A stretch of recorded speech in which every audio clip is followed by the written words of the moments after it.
بسم اللہ الرحمن الرحیم۔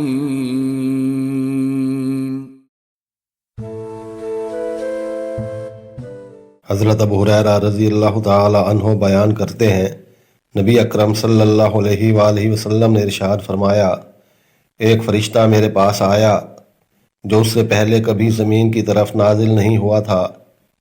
وہ میرے پروردگار کا پیغام لایا۔ اس نے اپنا ایک پاؤں آسمان دنیا کے اوپر رکھا اور ایک پاؤں زمین میں رکھا، کیونکہ زمین اس کے لیے تھوڑی پڑ رہی تھی۔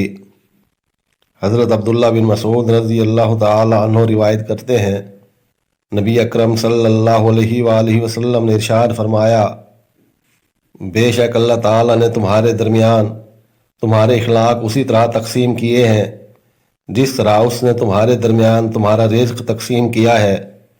بے شک اللہ تعالیٰ دنیا اسے بھی عطا کرتا ہے جسے وہ پسند کرتا ہے، اور اسے بھی عطا کرتا ہے جسے وہ پسند نہیں کرتا، لیکن وہ دین صرف اسے عطا کرتا ہے جسے وہ پسند کرتا ہے۔ تو جس شخص کو وہ دین عطا کرے تو اس کا مطلب یہ ہوگا کہ وہ اسے پسند کرتا ہے۔ اس ذات کی قسم جس کے دست قدرت میں میری جان ہے، کوئی بندہ اس وقت تک مسلمان نہیں ہوتا جب تک اس کا دل اور زبان مسلمان نہیں ہوتے یا سلامت نہیں رہتے، اور وہ اس وقت تک مومن نہیں ہوتا جب تک اس کا پڑوسی اس کی زیادتی سے محفوظ نہ ہو۔ میں نے عرض کی، اے اللہ کے نبی صلی اللہ علیہ وآلہ وسلم، اس کی زیادتیوں سے مراد کیا ہے؟ نبی اکرم صلی اللہ علیہ وآلہ وسلم نے فرمایا، اس کا دھوکہ دینا اور ظلم کرنا۔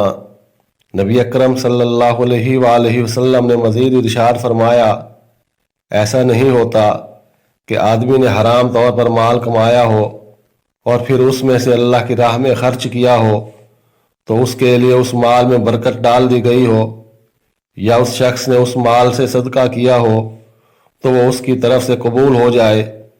اگر وہ ایسا مال اپنے پیچھے چھوڑ کر جاتا ہے تو وہ مال جہنم کی طرف جانے کے لیے اس کا زاد سفر ہوگا۔